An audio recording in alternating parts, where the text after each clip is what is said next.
Welcome back and hope you enjoyed the film. As I suggested, 99% of the students I've ever shown this to really end up loving it, even though it's a long, foreign film that's a tearjerker human drama. I mean, did you feel it right there when the mom is crying at the end at the grave? Please forgive me, it wasn't my fault. It was hardcore. And that was 2 hours after an earthquake depiction which leveled this place and again was very realistic.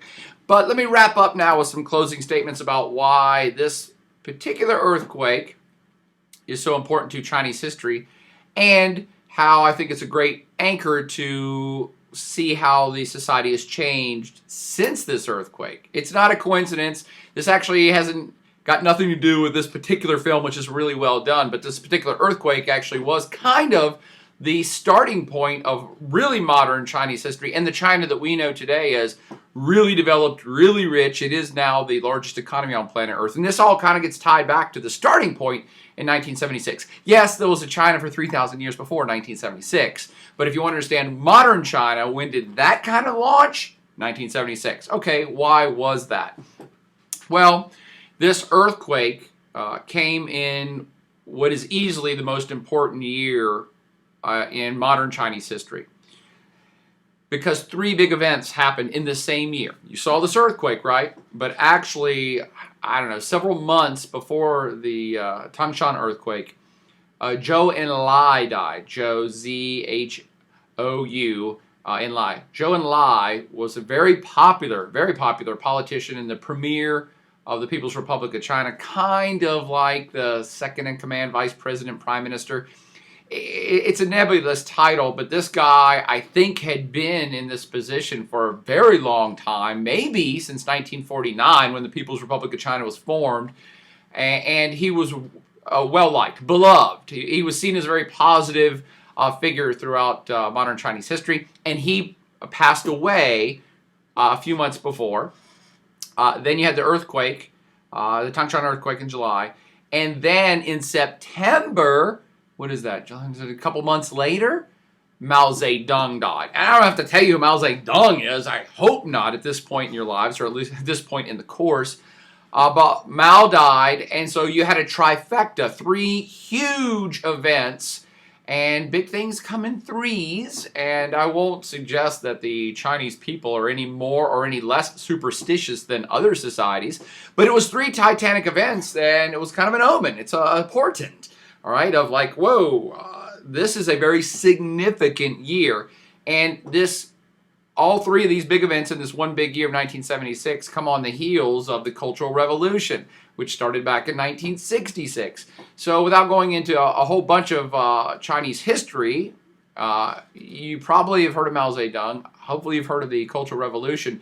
So from 1966 to 76 is a kind of a chaotic time. They had been trying communism with some ups and more downs than ups, and Mao had come back into not popularity, but this whole Cultural Revolution was a whole attempt to get him kind of back into the driver's seat of the Communist Revolution and to whip up Chinese nationalistic frenzy. And it had a whole bunch of negative repercussions, and people were kind of over it. And 1976 is kind of the official end of all that mess, because what was also happening behind the scenes at China during this time is there were lots of folks who were kind of pushing for capitalistic reform, who said, we don't think communism is the way to go in our society, and we should become more capitalist the way that we have been for most of Chinese history. And those folks had largely been jailed or quieted or silenced up to this point. But 76 becomes this kind of crucial year that the whole communist experiment starts to turn.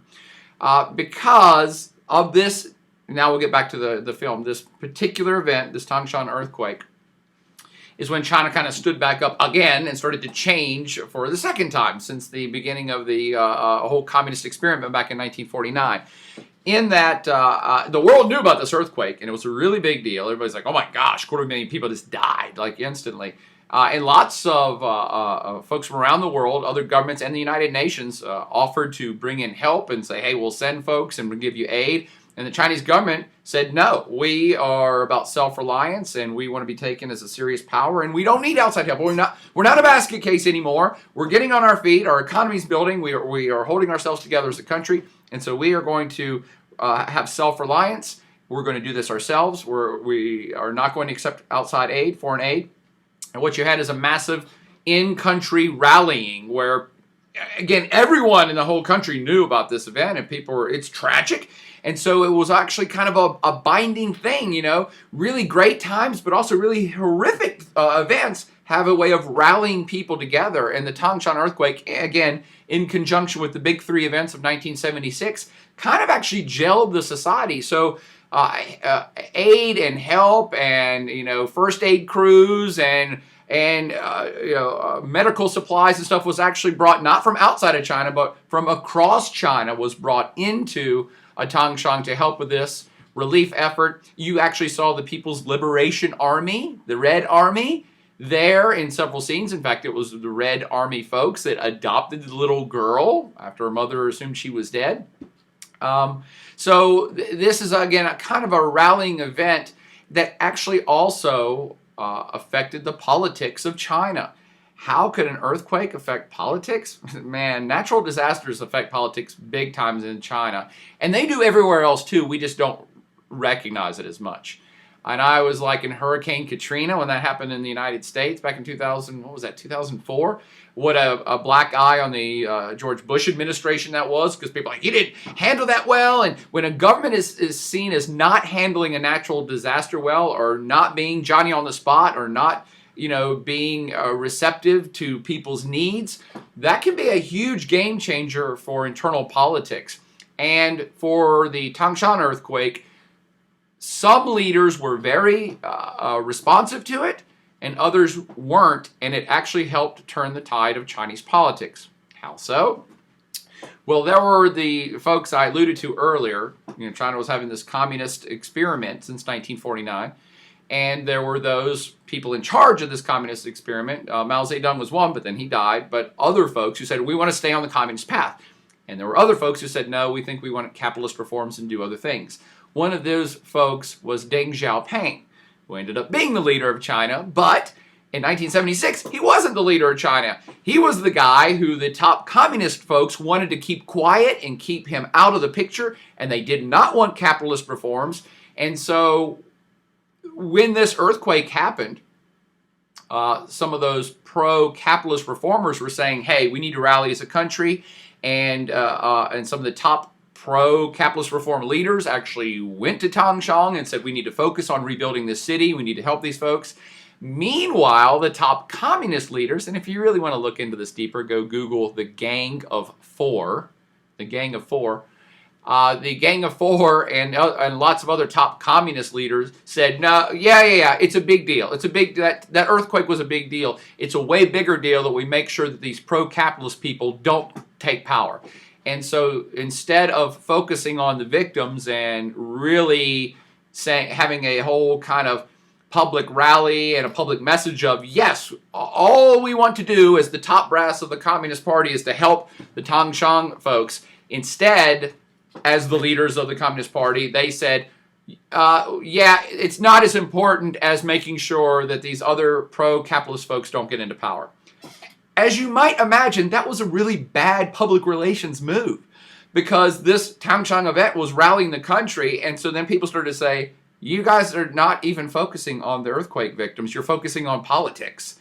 And that just leaves a bad taste in people's mouth. And indeed, it did help turn the tide to folks turning against that upper crust communist leadership that was pushing all of that stuff, instead of just focusing on helping out.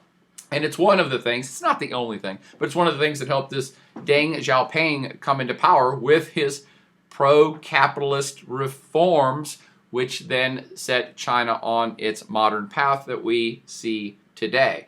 So, believe it or not, this very real earthquake, which had an aftershock, play on words here, also had an aftershock to the Chinese political system and Chinese culture and the whole Chinese communist experiment. That's why I love this film. It really encapsulates a whole lot of things that are going on. So, in summary now, The rebuilding for Tangshan started immediately. They redid all the infrastructure. They basically completely leveled the city because most of it was destroyed anyway, and the buildings that were left were damaged enough to level the city. Completely rebuilt from the ground up, and today Tangshan, you saw it depicted in the film. Those are real scenes on location, including the memorial to the 255,000 known names of people that died during the earthquake. That beautiful memorial was shown. And Tangshan today is back to being where it was, a major industrial manufacturing city of about 3 million people. I think in the pre-show I said 8 million people. That's kind of the greater, bigger metropolitan area. If you look just at the city itself in the interior, it's about 3 million people in today's world. So, the take-home from this film, I think, if you followed everything I've said so far, is that it's a great story that depicts some real events, real earthquake events. The human drama is all made up. I mean, fake names in the storyline. But it's a great storyline to show, in my mind, how China changed over the course of 3 decades. 32 years, but 3 decades, a completely different country, I think, before and after the Tangshan earthquake. Changes of note since 1976, when the old guard communist folks lost power and the pro-capitalist folks came into power. Deng Xiaoping and his crew is that in the intervening 3 decades between the 2 earthquakes, as depicted in the film, you had a society that shifted economically from communism to capitalism, okay, that had exceptionally rapid economic growth, partly due to all those capitalist reforms and shifting systems, and you saw the rise in wealth probably, and the infrastructure, and the everything. It just changed a lot. And 3, I think you also have a lot of societal change that was depicted in China in this 3-decade period in terms of occupations, attitudes, consumption patterns, the way people dressed, what they did for a living, how they acted, maybe even family values to a little bit of an extent. But at the end of the day, what makes it such a definitively well-grounded human drama is that while it's showing all this change in China over 3 decades, family values still remain quite strong. And again, Mama got me in the end, crying over the grave. It's showing basic family issues that all families have all over planet Earth, not just in China. That's why it touches people across the world who've seen this film. And while much in China has changed, that stuff doesn't. So I hope you enjoyed the film, and if you have any questions about anything depicted in the film, be sure to hit me up, and we'll do our best to answer those questions and explore other issues. And if you have other issues that you thought were important that you saw in this film, hit me up, and I will pass those things along and work them into the next time I show this film to future classes. Party on.